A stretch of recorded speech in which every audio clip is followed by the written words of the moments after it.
Tininit. Cutie ko. Ano kay tita? Sayang. May ilang ano lang, yung tita mo to. Padala kay tita.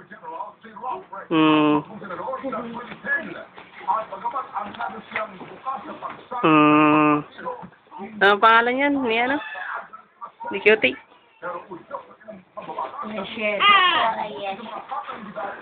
Oh, ito si Michelle Ayesha. Oh, ang taba niya, oh. Ito naman, si Heldrian Ishino. Tutoy, tingin dito, tutoy. Oh, sabi laki tita. Oh, may bago si Udong, oh. Nagalaw.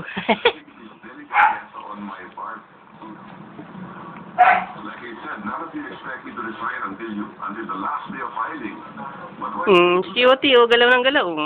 should I come to work every day? Cutie. Political condition or political plans?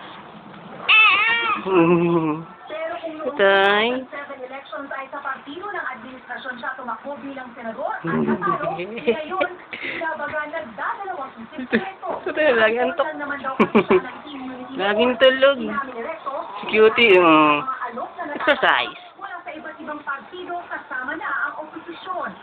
Political trends. Yes, you got all of it down. So you got Bibi, galaw naman. Bibi. Bibi. Ano pala? Ay, tutulog pala si Tutoy. Ayon sa ilang political maaari yung direkto dahil dumikitan sa administrasyon na pinupusin ng kontrobersya. Oh, ingay na yan, oh. Oh, babay na. Bang ni Recto. Tingin ni Senadora Miriam Santiago, makabubuti kay Recto na kumalas na sa administrasyon.